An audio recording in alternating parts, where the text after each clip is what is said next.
All right, so this area is in between my cherry trees, and you hear me talk a lot about growing in between deciduous trees. So this area in the summertime isn't so great, and the reason is it's very shaded, so you can grow certain things.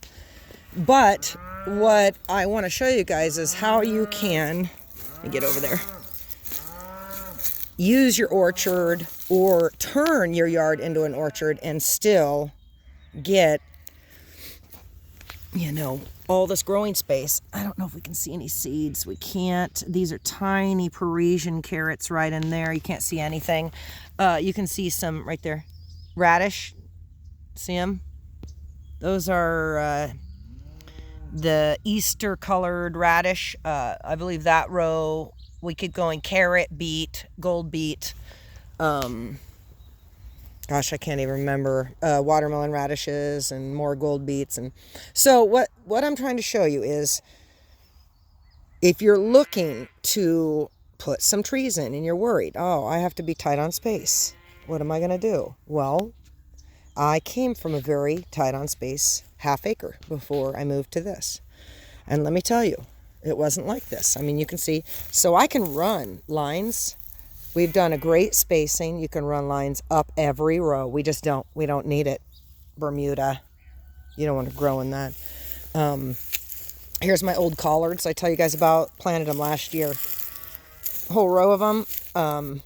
There's more than you can see. What I do is I shave the tops off. We'll get back to the planting over there real quick. But when they get aphids, you see how that's all chopped down? So I actually shave the tops off and let them regrow. If they're in a good area, not in full sun, you can do it. Here's an example. Now this one didn't do as well, but it's growing. You can see there's little nublets. See the different purples and stuff? Those got cold. Those are trying to grow. I just shaved that one off. Here's another one. So when I shave it off at the top, because the aphids had gotten the top so bad, I don't rip it out and throw it away. Do you see those? That's all growth just from, I think it was last weekend that I harvested. So this time of year, here we go. Here's a great example. So it's collards, guys. It's freaking kales and things. These things don't want to die. So if you're ripping them out because you're like, oh God, got aphids, can't treat it, don't. I just shaved that guy off last weekend. You can see he's got some growth coming out. And I don't want to get too sidetracked because we were talking about growing in between the deciduous trees. But yes, that's a good example of how fantastic it can be because of the use you can make of it all. So let's go back over here to what we're doing. So this row I already planted this morning, and it's not grown anything since last winter. Some red cabbage and some hickory and stuff like that. So we're doing all root vegetables here, but we're going to do another video in a minute here, guys, of this. And this is my neighbor had, I think, Texas Legends. Oh, early whites. So he got his order too early and said, do I want some? I take everything anybody gives me. So I'm going to show you what we do to plant those guys on the next video. But again, I want you to understand, you definitely can turn your small area into an area with trees. We even have little trees right here, guys. These were planted beginning of this year. Very young, this row right here, in between the comfrey. This is a test row. And I have to say, it's almost scary how well they're growing in between the comfrey. This was my original comfrey bed. I'm going to put a bunch more in this year because they're doing so well. But you can see rows. We started back here. We're full. This is all garlic. Shallots down here. You can see them now. Okay. That was from seed stock I already grew. You can see the garlic. It's all done by season, guys, by season, okay? There's dates. It has to go on the ground, and you just make yourself do it.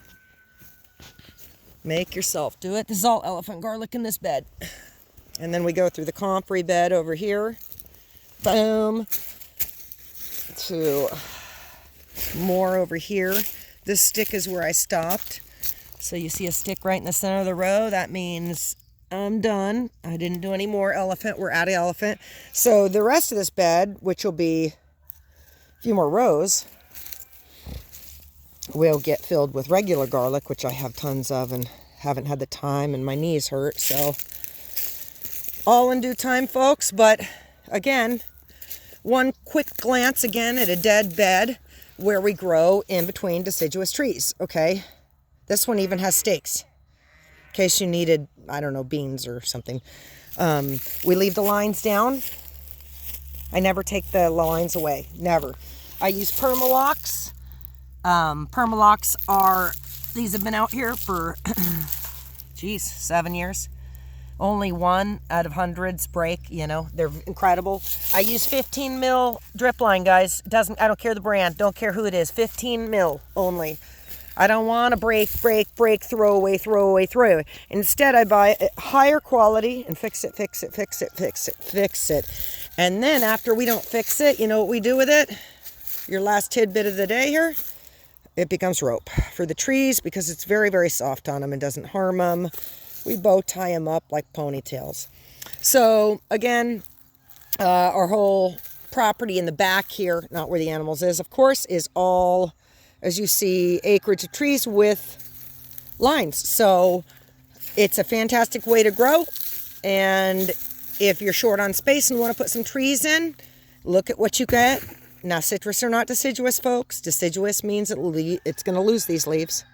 They're going to be sticks like that little guy right here. Little tiny persimmon. So think about what you want, because you can really do a lot in small spaces.